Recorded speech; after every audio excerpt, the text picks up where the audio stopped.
future is in my hands. My hands. My hands. My hands. Our hands. What's going to happen to the rest of the world is depending on what us kids are doing now. And we're watching you. We're watching you. Our eyes are peeled. Because we are leaders. We are environmentalists. We are filmmakers. If you're a young filmmaker and you have an idea, you should go ahead and express yourself because we want to hear what you have to say. Young people really do have the power to change the world. And now is our time. Our time. Our time. To show up. Speak up. And be heard. Film is powerful, and film changes things. The One Earth Film Festival's Young Filmmakers Contest. If you're a young filmmaker, From 3rd grade To 25, you can submit your film to win prizes and scholarships. From $100 to $1,000. plus a matching grant to the nonprofit of your choice.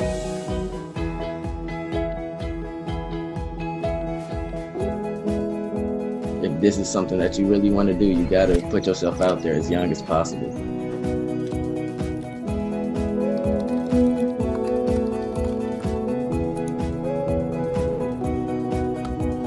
What are you waiting for? What are you waiting for? start your film today.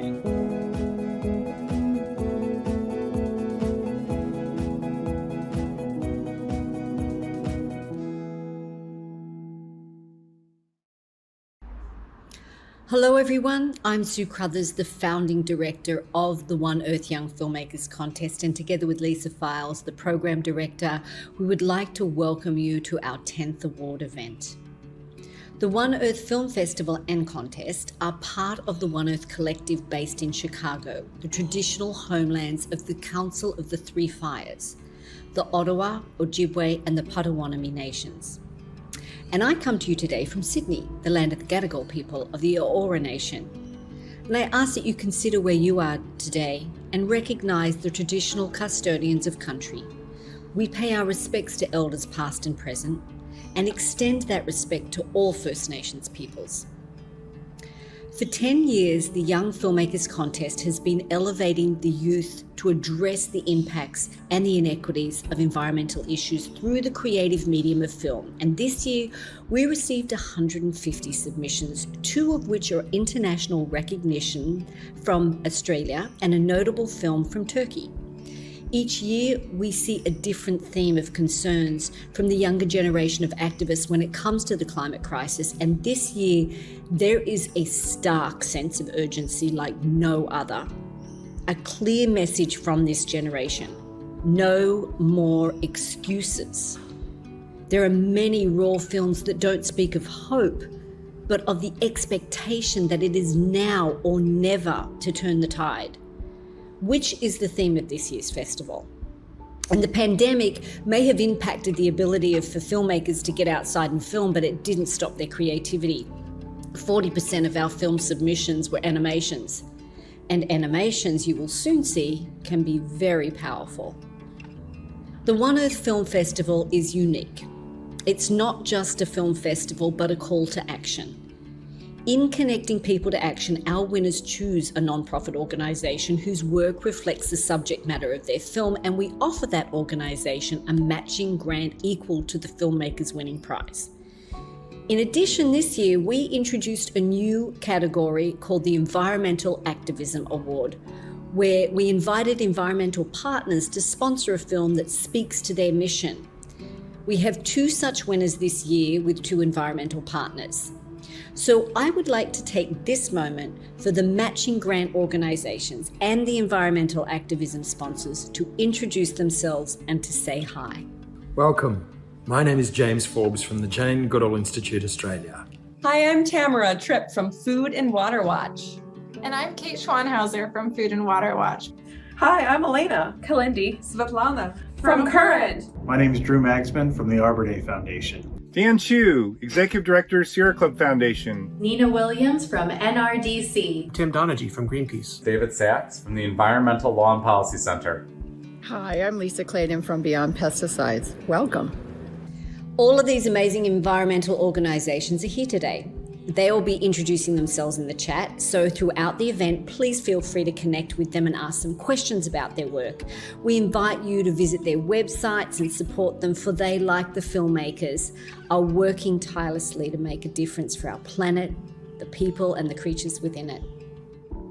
And as we screen the films today and present the filmmakers their awards, we invite you to also chat with these dynamic young people using the chat box feature at the bottom of your screen. So feel free to ask questions about their films. We really want to create a community space here today together.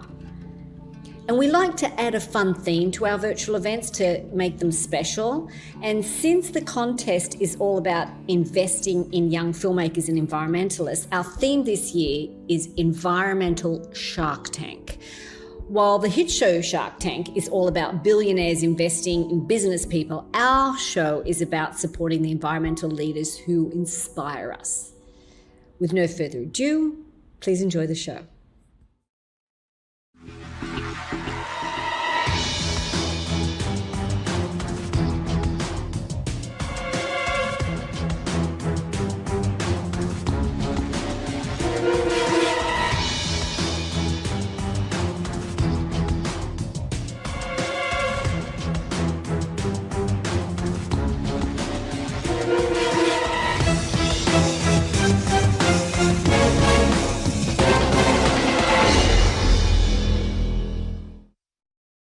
Hey everybody, welcome to Environmental Shark Tank. We are thrilled to invest in the new ideas of you young environmentalists and filmmakers. I'm Reginald the First. I made all my money in real estate, but now my real estate is underwater, so I'm looking to go green. My name is Noah Constrictor. Me and my friends almost hunted the giraffe to extinction, but then we cut it out. Now we produce vegan leather from banana peels and city garbage. And my name's Petrolina Shelko III. I made and lost all my money in oil, but I've got a little bit left and I'm looking to blow it on you. And remember folks, we're not the only ones who can invest time or money in environmental solutions, so watch closely. This is Environmental Shark Tank. Let's check out our first filmmaker. Hi, Bryn. Ah, what are those? Oh goodness, Petrolina. They're all my little characters. That's so cool. Interesting.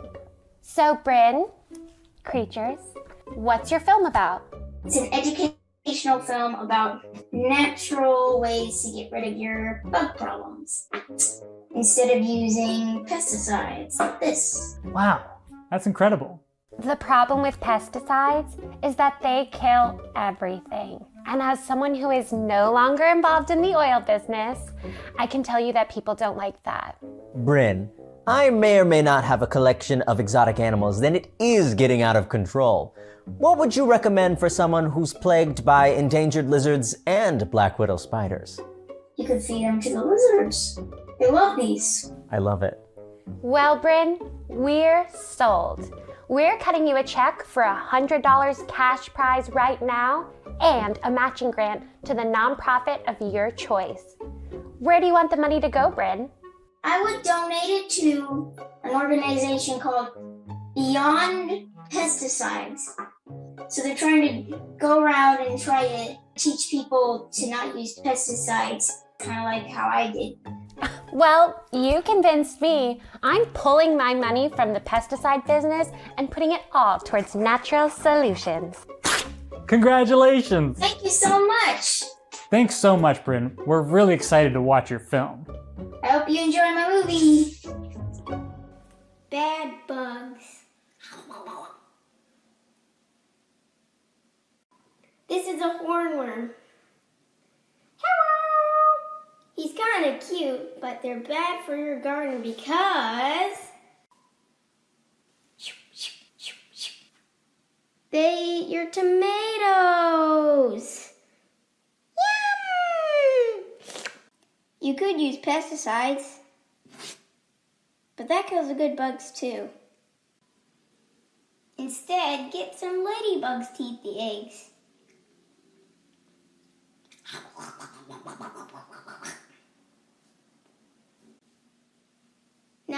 a black widow. It's not harmful for a garden, but they're harmful for kids. And they hide in mischievous places. One idea is to let some lizards live in your yard.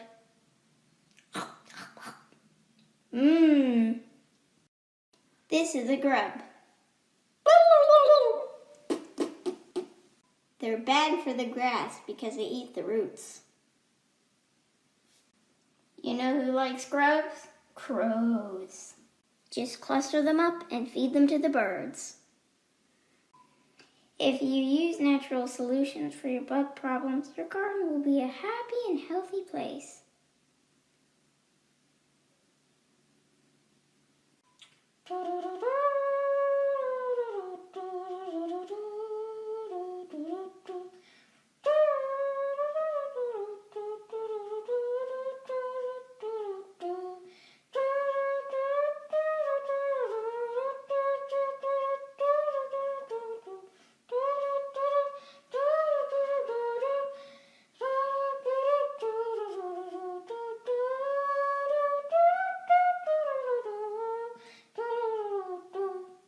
Wow. I knew there were bad bugs, but now I know there's good ones too.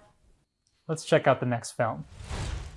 Hey, Hi. Ryan. Hi. It's so nice to meet you. Nice to meet you guys. Tell us, what's your film called and what's it about? My film is called Take Action Against Lead, and it's about raising awareness of the dangers that lead can cause, and it provides some good methods on how to protect yourself and those around you. Wow. How has this film impacted you and your family? We're definitely a lot more conscientious about using our water and running it beforehand. And also it inspired me to reach out to my state officials about the issue and get them to sort of help expedite change. Well, Lion, we are impressed. I'll tell you what, we'd like to write you a check, but what if we also donated $200 to the environmental nonprofit of your choice? Where would you donate the money to? If I were to be given a matching grant, I would probably donate it to currentwater.org. They use the latest technology to help make the water we drink cleaner and safer to use. Sounds like they do some great work. I'm gonna cut you a check right now. Oh wow, thank you so much. Congratulations. Let's watch your film, Take Action Against Lead. Enjoy the film.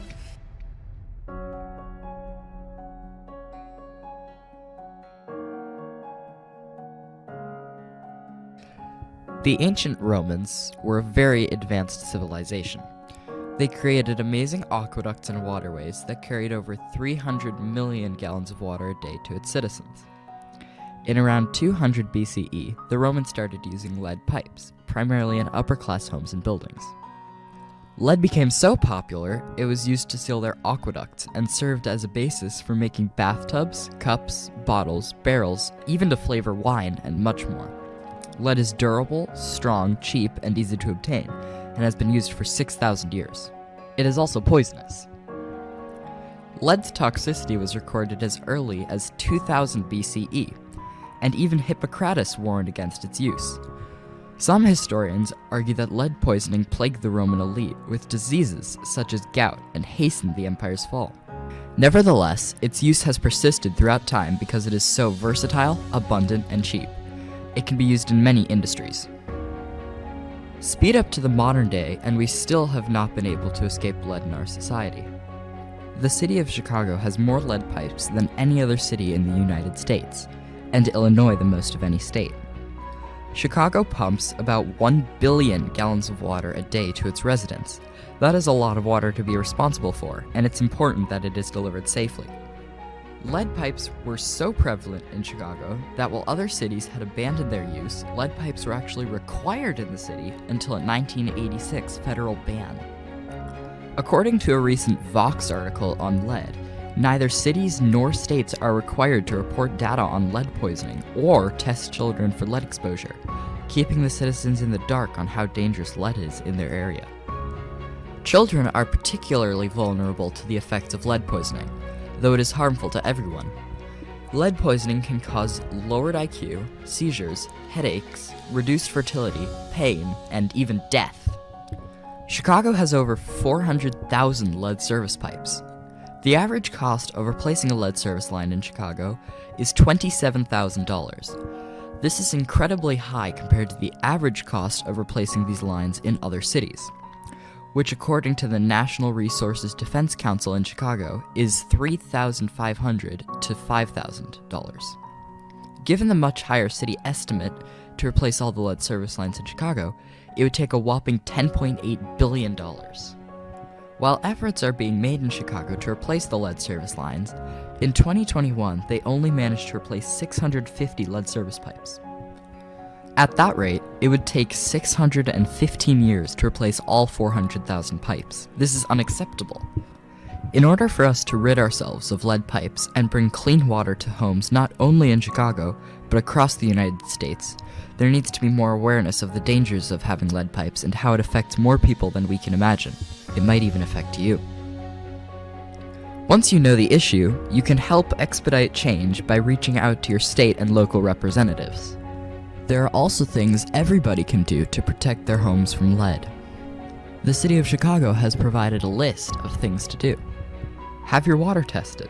Many public water systems will test drinking water for residents upon request. Chicago residents can call 311 for information. You can also check the State of Illinois Drinking Water website for a list of laboratories certified to analyze for lead. Be aware of any work that could disturb your lead service line, such as water main replacement, lead service line repair, or replacement of part of the service line. Run water before use if it has not been used for several hours. The amount of time to run water will depend on whether the home has a lead service line or not. Use only cold water for drinking, cooking, and preparing baby formula. Purchase a water filter that is certified to remove total lead. On a regular basis, clean and remove any debris from faucet aerators to clean out any particles of lead that may have become trapped in the aerator. Purchase lead-free faucets and plumbing components. Remove the entire lead service line. And find out about special programs in your area. Chicago has a number of programs in the works for free replacement of lead lines if you qualify. Even if you're not in Chicago, lead is an issue in many places in the US, and you should look up what your city or state is doing about lead pipes and lead mediation. As the author Zadie Smith said, greeting cards routinely tell us everybody deserves love. No, everybody deserves clean water.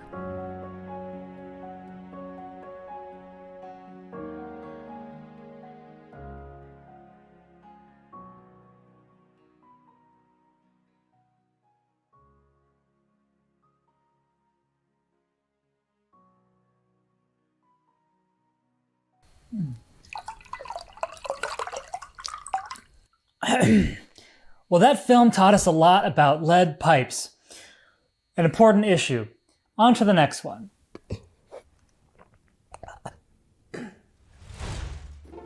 Hey! Hi. What are your guys' names? I'm Kayleen Wynn. And I'm Colson Wynn. Oh, Siblings. I love the Kardashians. And I love my brother. I wish he'd answer my calls once in a while. Anyways, we'd love to learn more about your film. Our film is called The Apocalypse, and it's about climate change in the worst case scenario and what would happen if we didn't change our behavior and habits that are detrimental to the earth. It is also about how our behavior has already impacted the environment and many people all over the globe in a negative way. What inspired you to make this film? We were inspired by the increasing amount of recent extreme weather events, mostly in the last year. Especially the Dixie Fire, which was a huge California wildfire near our home, Sacramento. One morning, we looked out the window, and it looked like an old photograph because the wind had blown smoke from the fire to our city, causing smoke to cover the sun with terrible air quality. And yeah, one day it was even raining ashes, and I looked at it and I realized these ashes used to be parts of people's homes that had been destroyed, and all these people and so many more had lost everything because of something that wouldn't have happened if we had taken better care of the environment. Wow, that sounds really scary. And this fire, was it bad for the horses as well? Not everyone has a stable, Noah. I'm serious. What? Where do they put them? Please, tell us, what's the takeaway you want people to get when they're watching your film? We hope that our film will alert people to the rapidly changing of climate and the effects it has caused. And we hope that it will influence others to change our behaviors and habits that have a negative impact on the Earth to prevent catastrophe. And we also want people to take a step back and truly appreciate the beauty of the planet before it's too late. Oh my God, you're saying a lot of the stuff we do has a negative impact on the environment? Even business? Even oil? I suppose we have a lot to learn. Hypothetically, if we were to give you a $350 grant, in addition to your prize money, where would that money be going? The organization that we picked was a Sierra Club. One of their mission statements is to explore, enjoy, and protect the wild places of Earth. Wow, sounds like they do great work. Mm-hmm.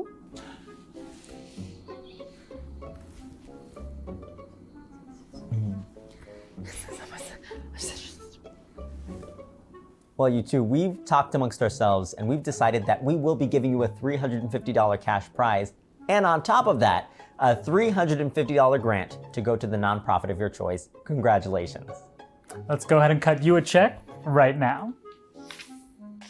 Whoa, thank you so much. This is very exciting. Congratulations. And remember, we're not the only ones who can invest our time and money in these good causes. If you're watching at home, take a look at the Sierra Club. Without further ado, please enjoy The Apocalypse. Is the apocalypse bad for horses? Enjoy the film.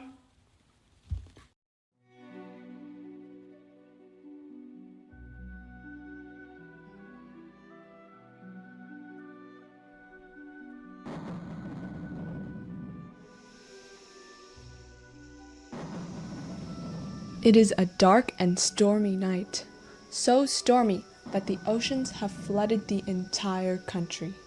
But the oceans swallowed up the coast years ago. You are sweating in a bunker, looking down and watching as the water level rises higher and closer towards the windows. This metal box, full of people, is one of the last places where life is left.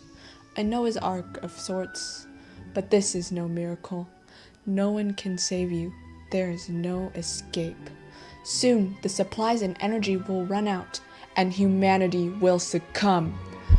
As you contemplate your fate, you remember how Earth used to be, before the temperatures became too harsh to endure, before acres of land were burned, before millions of damage was done to civilizations in the form of hurricanes and tornadoes and other extreme weather events, before the beach was absorbed by the sea.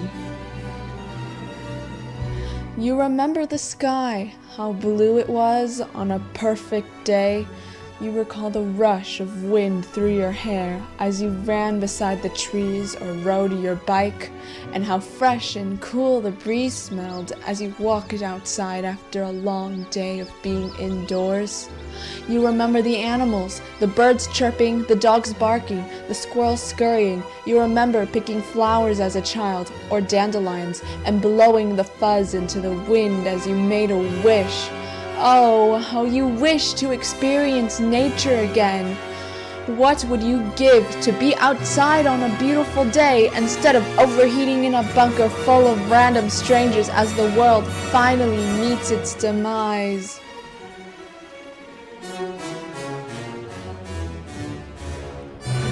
Is this our destiny? Is this how the world will end? What will happen if we can't change this future?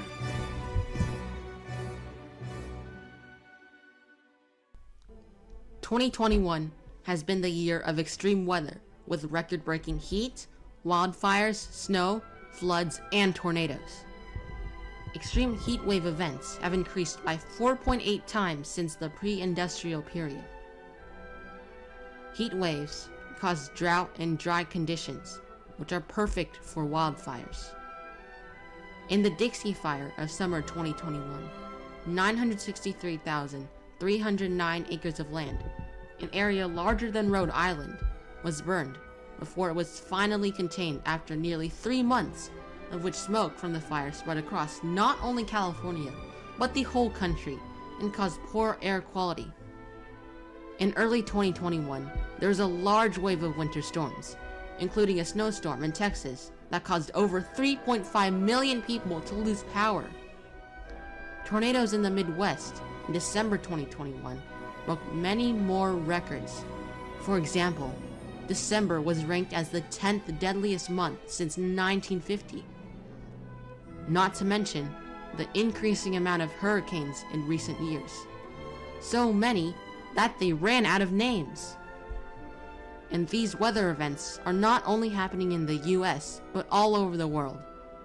Wildfires in Australia and Greece, floods in China and Europe, heat waves in Canada, just to name a few. All these crises and more destroyed people's homes and businesses, and killed and uprooted numerous lives. These intensifying weather events all have one thing in common. This is all caused by us. We caused this. According to the most recent report by the Intergovernmental Panel on Climate Change, human influence and activities have released greenhouse gases that cause the atmosphere to trap heat and warm up the globe, which in turn leads to changing climate. The report found that since pre-industrial times, the Earth has warmed by almost 2 degrees Fahrenheit. In addition to causing extreme events of terrifying weather, this warming has also led to many issues such as melting of glaciers, which led to ocean levels rising. In fact, the average sea level has risen faster since 1900 than any preceding century in at least the last 3,000 years. Even worse, this process is essentially irreversible.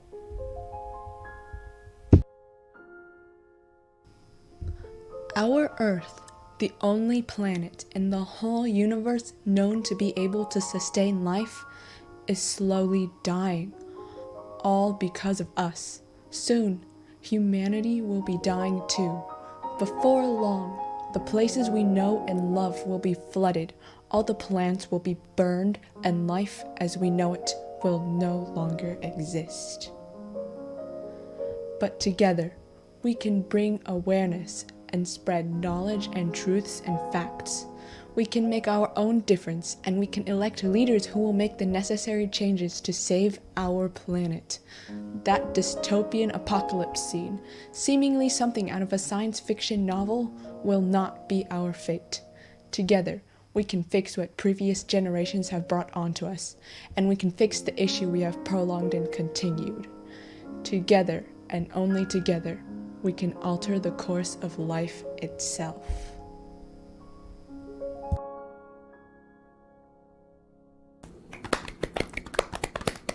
Wow, you two, what an incredible, moving work of art.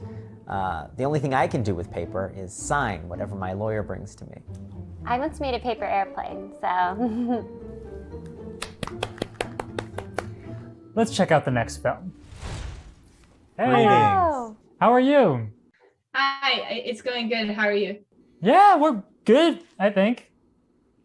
We're excited to talk about your film. My film is called Code Red, the Clean Air Act's Battle Against Climate Change. It's about how our government is using this law that's over 50 years old to try and tackle the huge crisis of climate change. Shannon, what do you hope people take away from the film? I hope that my film will influence lawmakers and hopefully inspire them to strengthen the Clean Air Act and create additional laws that are more comprehensive and focused on climate change.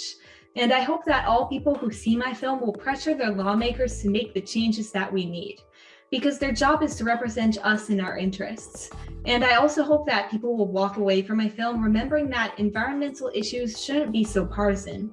We're all sharing this planet, Republicans, Democrats, Independents, and we share it with other nations too, and some of them are impacted much more by climate change than we are. Wow.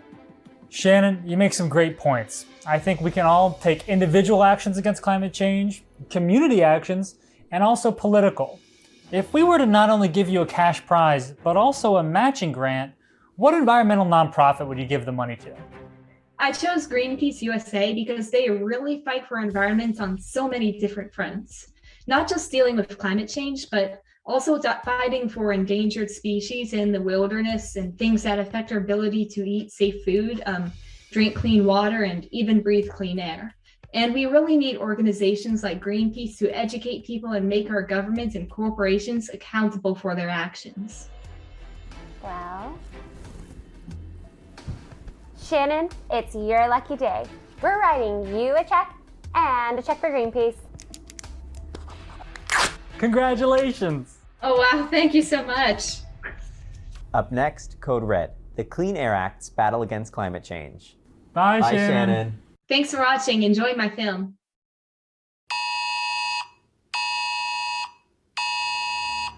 Folks, we got to listen to the scientists and the economists and the national security experts. They all tell us this is code red. The nation and the world are in peril. This is going to be our new normal, and the effects that we're seeing from climate change are the crisis of our generation. In my community and throughout the world, we are already seeing the effects of climate change. Climate change is not just a threat for the future, but it's actually a real problem in the now. Scientists and forecasters who study the connection between climate change and extreme weather say the rapid rates of sea level rise are accelerating the frequency and intensity of severe weather events. It's a threat to humanity, that it's a threat to the United States, which will become worse and worse. We're seeing people drown in their basements in Queens, New York because of flooding and rain. They're seeing that more territory burned down in the United States just since the first of the year than it makes up the entire landmass of the state of New Jersey. They've seen hurricane with top winds of 178 miles an hour. I mean, all of a sudden, people are seeing these things happening they never thought would happen.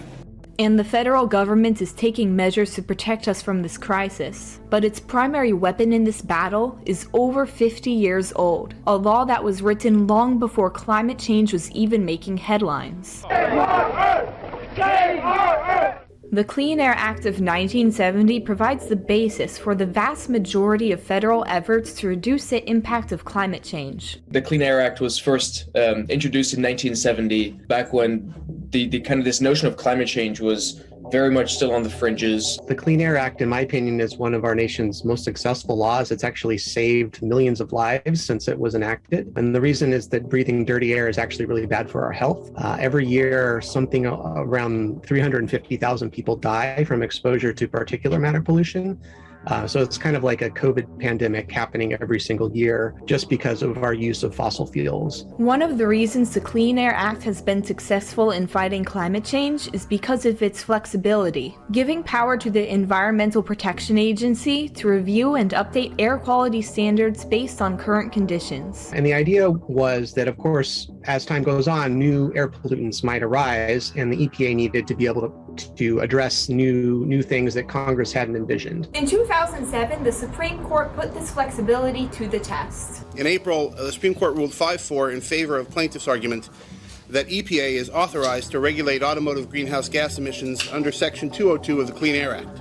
This is an opinion that could have some pretty significant and far-reaching impacts. But the flexibility of the Clean Air Act also makes it vulnerable. Any law needs enforcement and implementation by the executive branch. And what we had with the Trump administration is an administration that really was more interested in coddling the polluters. I feel that the United States has tremendous wealth. I've made that wealth come alive.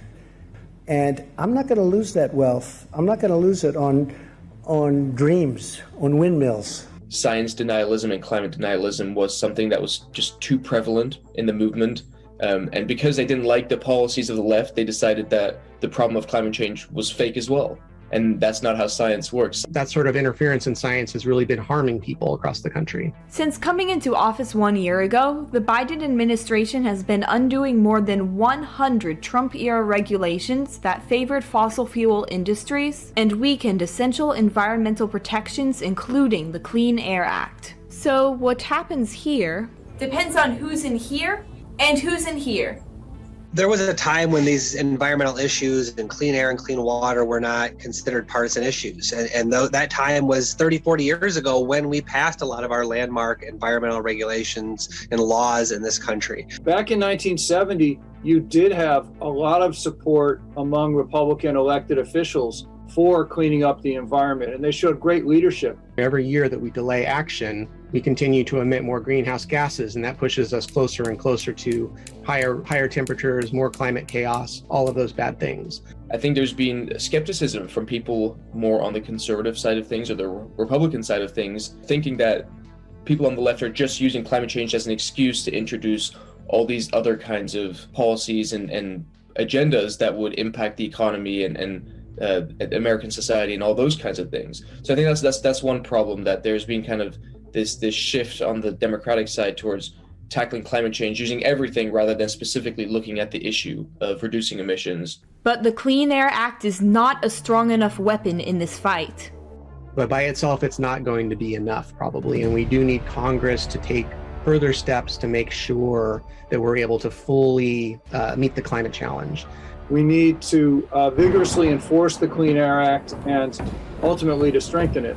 The Clean Air Act was last updated in 1990. For it to be an effective weapon, we need it to be strengthened to stand up to the changing climate and the constantly changing political climate of Washington, D.C. Because there's been too many years since there's been a clean air bill, and this notion that the president wants this bill so badly, I'm not so sure the president wants this bill so badly. I want it badly. I'm not so sure the president wants it badly. The time is now to update this vital law. This is the United States of America. There's not a darn thing we can't do. Thank you.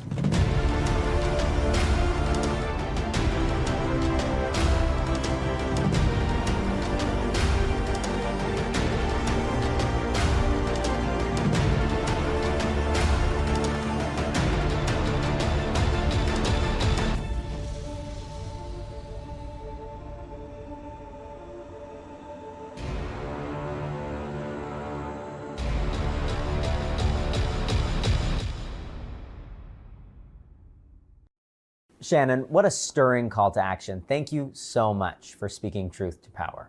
Let's go ahead and take a look at our next film. Hey! Hi! I'm Jackie. I don't know if you knew that, but... Oh, we know you. You're famous. Jackie, why don't you tell us what your film is about? My film is called Our Generation. It's about global warming. No, but all jokes aside, it's more than that. Tell us about your title, Our Generation. I feel as though every generation has their own fight. Like there's wars and there's famine, there's the Great Depression. Like ours has grown up seeing so much bad in the world, and we're looking into like this fishbowl of things going on. And we have like all grown up watching and reading about global warming. And I feel like the general population has just accepted this impending doom. And like, don't get me wrong, it's amazing that we have education, but I feel like it's been lectured so many times that we're like tired of hearing the same thing over and over again, and have kind of been sort of bored with it. As we see a lot of these problems start to arise and our awareness like becomes heightened, and sometimes it kind of feels like we're being screwed over because not enough has been done to do anything about it. And just because we recognize a problem, it doesn't mean we shouldn't do anything about it. I mean, recognition is one step, but we need a little bit more than baby steps. That's true. Climate change can feel like kind of a big problem. How did you reckon with that in making this film? My goal was to not inform, but rather to ignite. Climate change is such a big problem, and it's something so hard to visualize, and people are like, oh, what do I do? What could I possibly do? And that's the cool thing. Everyone has their own skill sets. I looked at a lot of other advocates, and I'm looking at them, and they're like my age. I'm still trying to do what I can do to do my part, and I guess that's kind of the takeaway. Like, you can still do something because it really does make an impact. Well, Jackie, we've talked it over, and we're pleased to offer you the Sally Stovall Award. That's $1,000 for you and $1,000 to the nonprofit of your choice. Hey, with this matching grant, what environmental nonprofit would you like to support?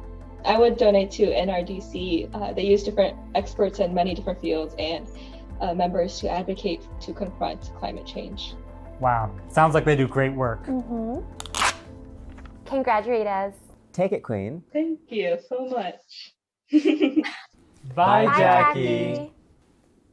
Love her. Me too. Yeah. Oh, are we still on? Cut the camera off. Bye, Bye, Jackie.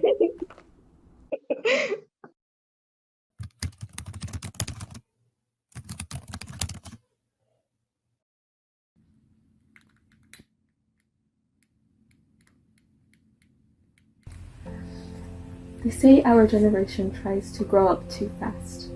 But we live in a world where we are to live to others' expectations and grow up in a world that is much too real, and reality doesn't hit us like a ton of bricks, but one by one by one, like the candles on a birthday cake, and that light represents the years of life we have made it to, because we know life is much too short. We watch the news, it sucks us in, society, addicted to death and misfortune, and on the TV, those candles you see being lit represent death, not life. That wax dripping and dripping like the icebergs in the north, dripping and dripping like the tears of people that brush much too close to the death that meets us in the end, dripping and dripping, slowly burning our earth. The very last minute they say our generation is a lazy, good for nothing, when in reality, we are the matches being lit up with a bonfire in the darkest of night, while we watch you light a world on fire, and there's nothing we can do about it but drip and drip. But why do you hold this genocide, discrimination, pollution, poverty, disease, racism, sexism, hate, drugs, greed, crime, levels of carbon dioxide can only get so high, and all we can do is watch it, like the news at dinner time. We watch and stare and sit, because children are to be seen and not to be heard, because every time we speak the honest truth we get put down. For too long we have stayed quiet, drowned in the words of others suffocating us. When we reach the surface, we tasted the sweet air. Now it's time for us to open up our latch. You see, we are lazy, because what else can we do but watch you light that match? Just wait, burning until we were at that nub. Let's don't be started as we've grown up with traffic-packed cars, driving past factories, unable to see the stars. People having to wear masks, single breath, documentaries on global warming, populations infected with death, Olympics cancelled because of air pollution, and we haven't acted on a single solution. We don't do anything about it, because a lot of us have given us hope. We joke about it, because we might as well laugh, right? While our whole world melts before our eyes. Because how else do we cope? I mean, they say laughter is good for the soul. If that's so, why do we smile at death? Why do we laugh to hide the tears that glaze over our eyes, holding them like a milk in a bowl? Why are we so happy when the world that we grew up in is a messed up maze of death? Why did our parents and grandparents teach us of melting ice caps and carbon dioxide and a little thing called global warming? It has become too normalized. We accept it as fate, our young minds seized. You say your generation grows up too fast. Well, because in this world full of darkness and hate, we have to hold up our chin high. We have to hold it high. We have to harden ourselves, because if not, we will mess up the future of our next generations, just like it's been done to ours. Hoping that last inhale won't be the last exhale of breath. You have to find that light. Learn to smile without your eyes burning like wax behind your lids, to fake it until you make it, because you never know when your candle will be lighted for life or for death. If there's even a candle left to light.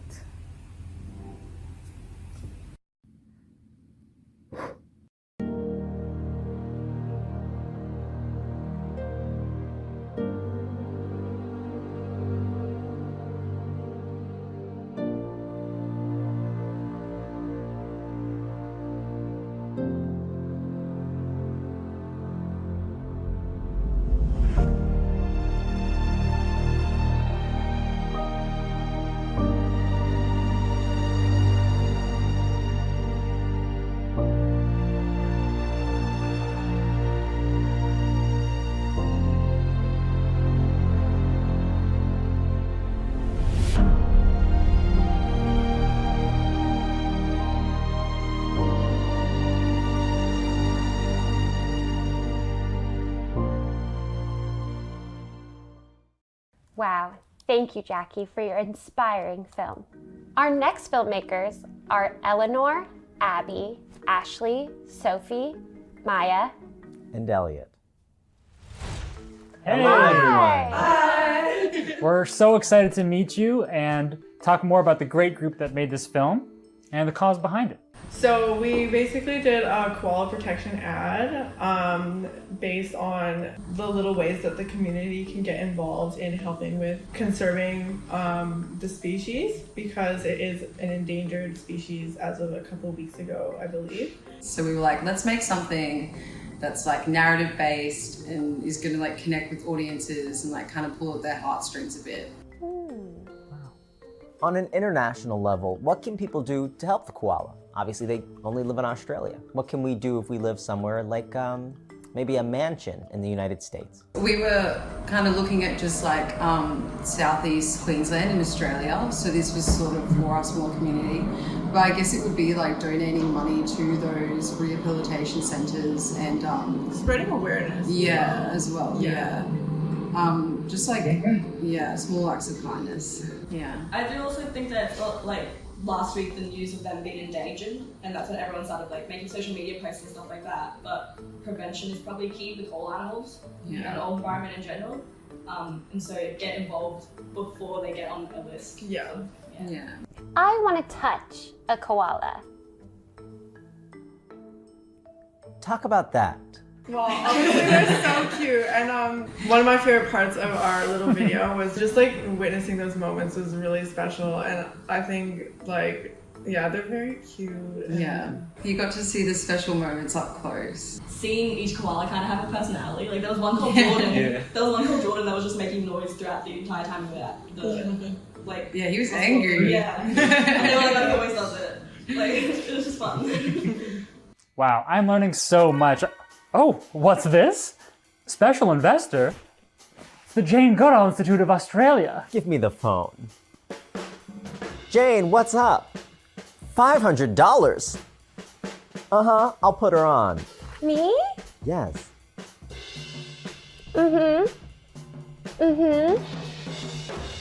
Yeah.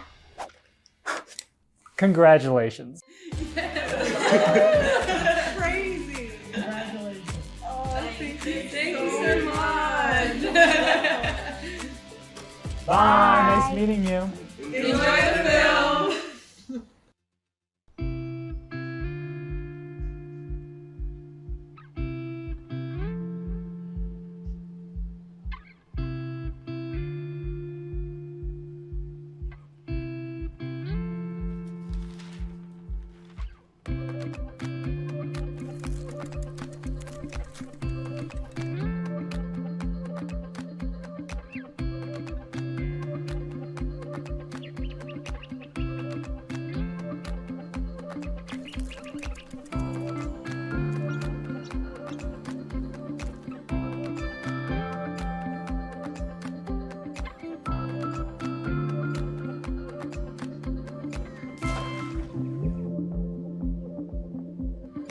Do you like a cupcake?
Wow!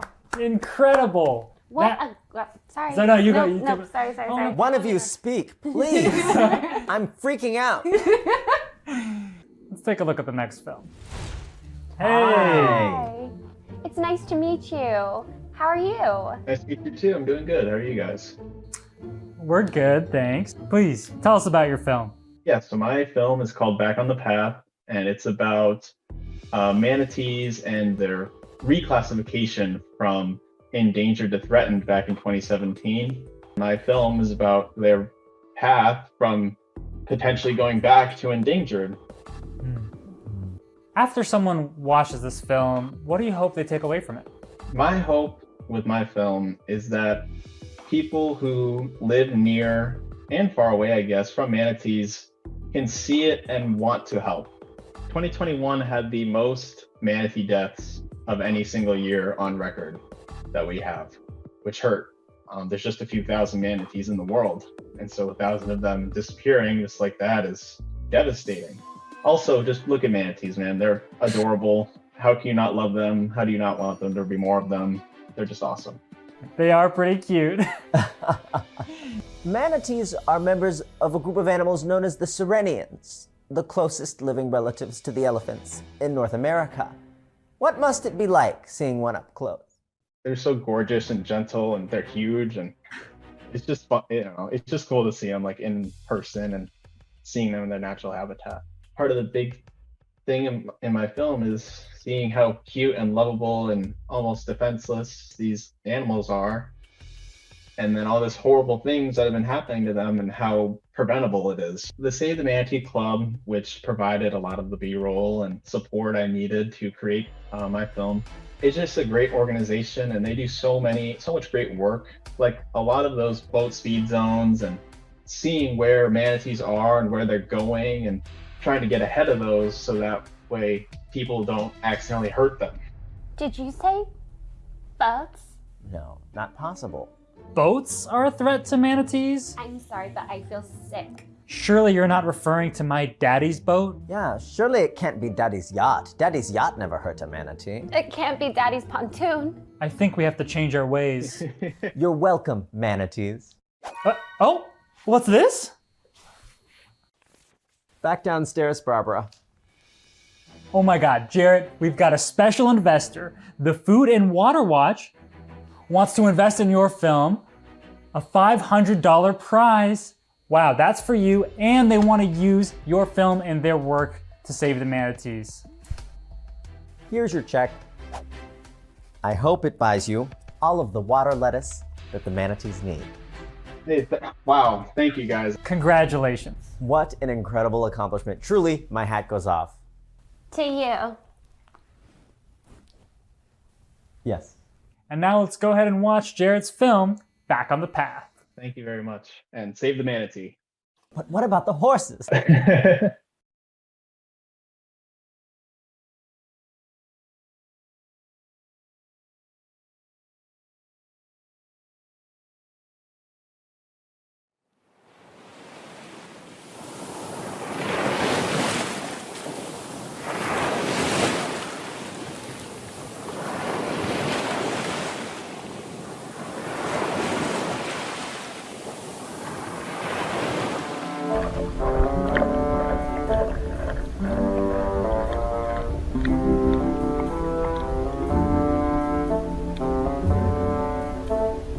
My name's Allie Greco. I'm the Director of Communications and Outreach for Save the Manatee Club.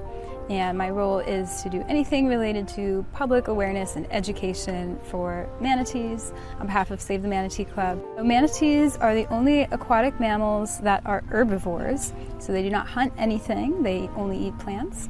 And they don't have any natural predators in the wild either. They're big animals.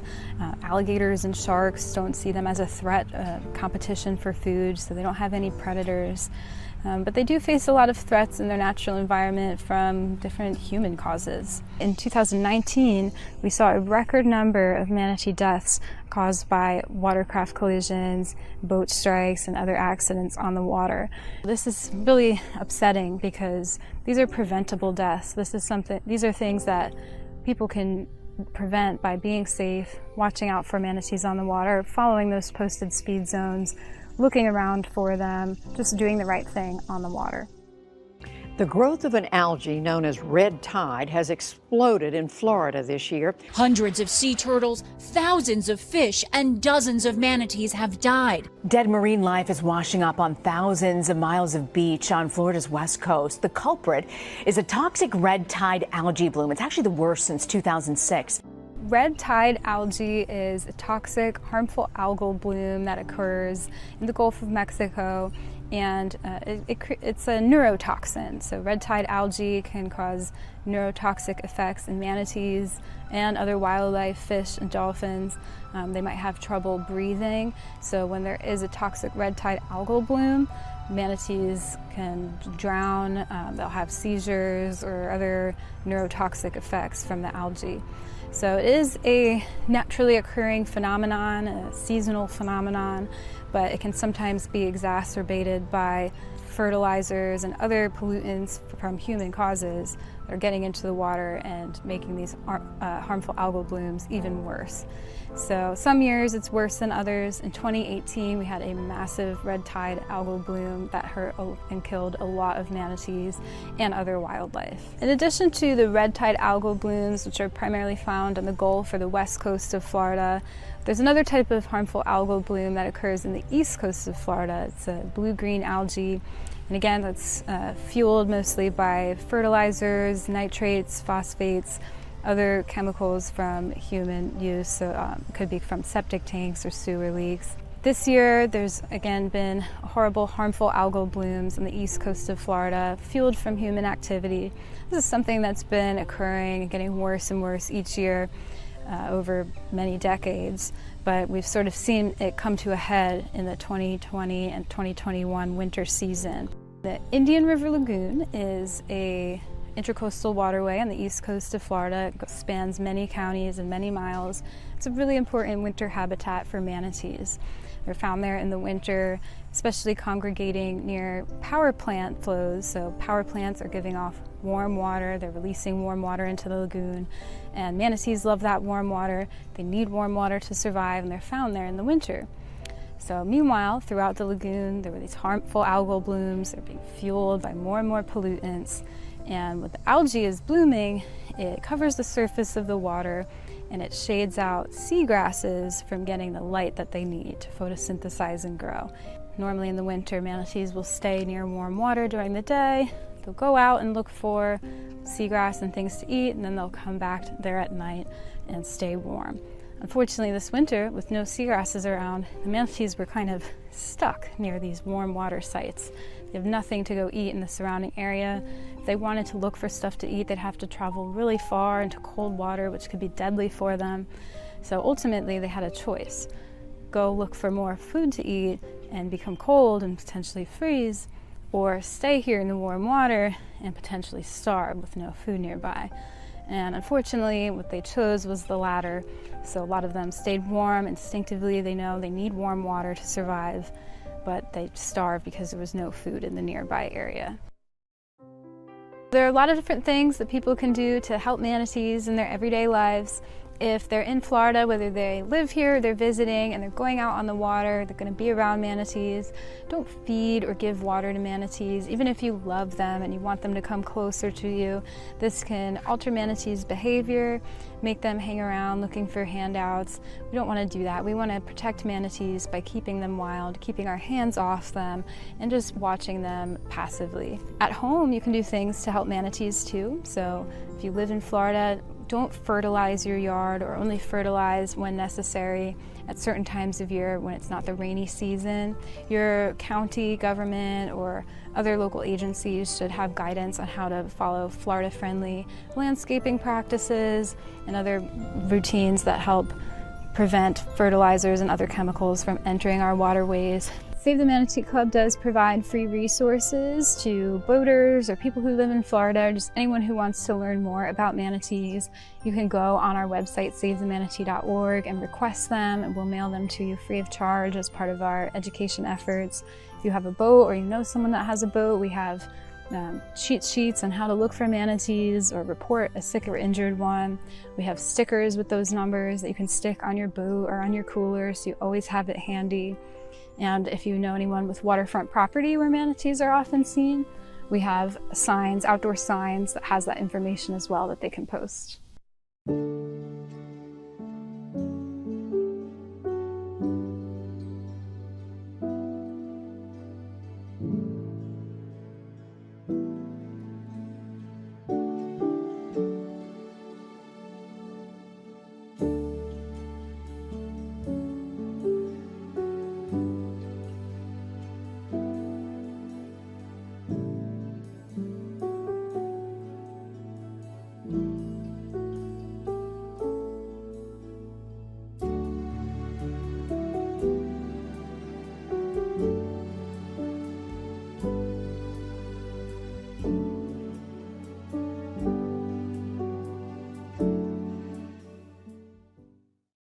Wow.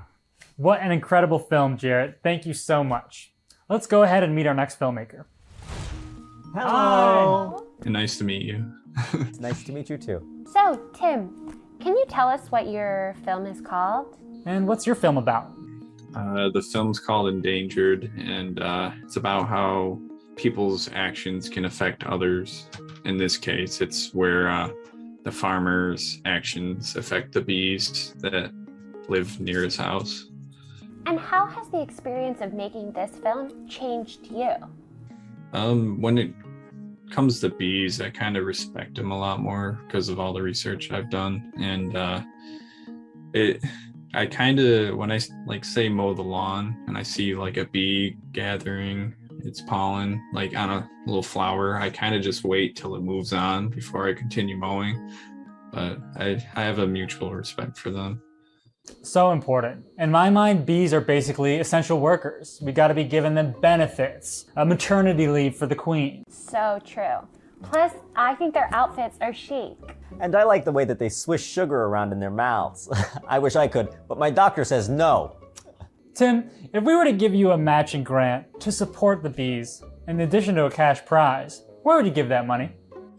I would donate it to Arbor Day Foundation because every dollar that you donate, they plant a tree, and they've planted millions of trees already. That's so incredible. Tim, it sounds like this nonprofit is very tree focused. I've got to wonder, what do the trees have to do with the bees? And what do the bees have to do with the horses? Noah, please. Well, we are impressed. I'm gonna go ahead and write you a check right now. Congratulations. Oh my God, how'd you do that? Thank you. It feels good to do good, huh? Mm-hmm. It does. Wow. This is better than that one time I took out my own trash. You didn't. I once called my mother. And now, let's watch your film. Thank you, I really appreciate it. Bye. Bye.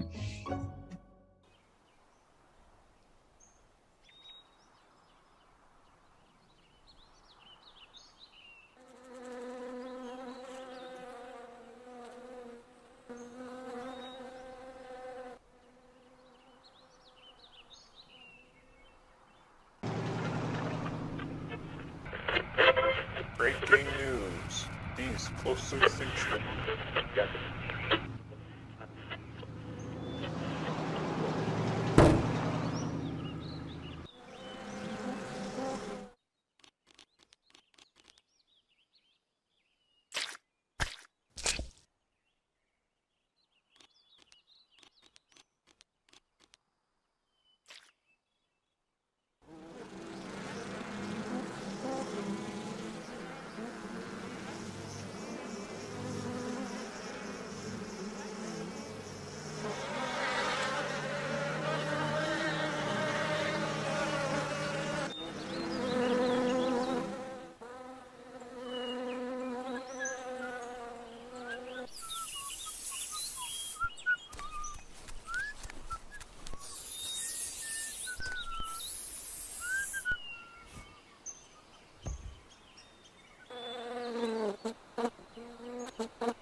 Wow, that was really powerful.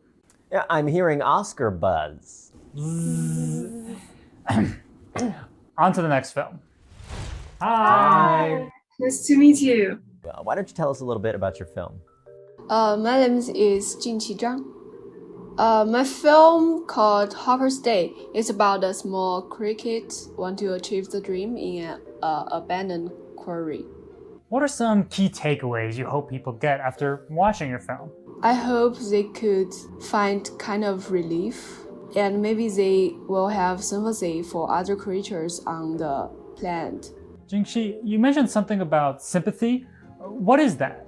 As billionaires, I'm wondering if that's something I can buy? Is sympathy when someone else has something and I want it desperately? Because I do know that feeling. That feeling I have. Oh, sympathy. That I think it's a song. Jingxi, can a horse experience sympathy? Can I talk to you for a second? I'm sorry. Well, Jingxi, we really want to invest in your work. So you just won our animation award, which is $1,000 for you and a matching grant for the environmental nonprofit of your choice. Where would you donate that money?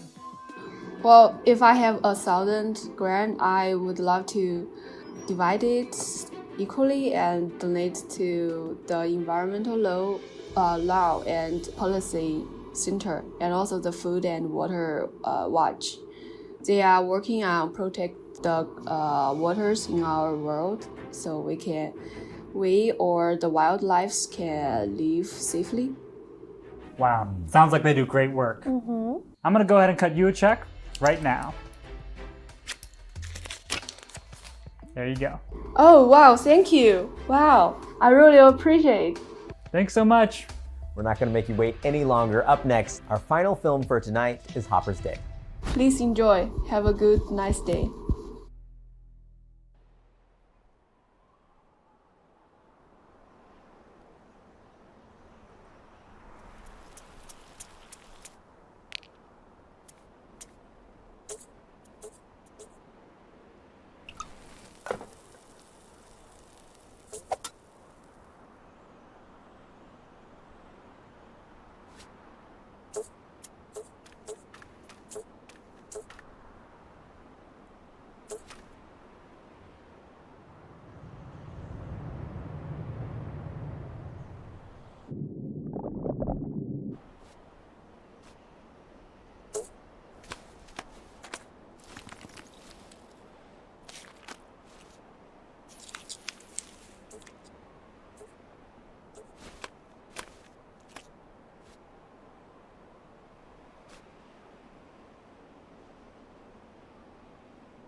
Wow! Oh my gosh, such a special film. And what an incredible night of films from top to bottom. Thank you all so much for watching these amazing young environmentalists and filmmakers. These are the kinds of people, ideas, and causes we should all support. And remember, even you can make a change by donating, educating, or participating in your own community. This has been Environmental Shark Tank.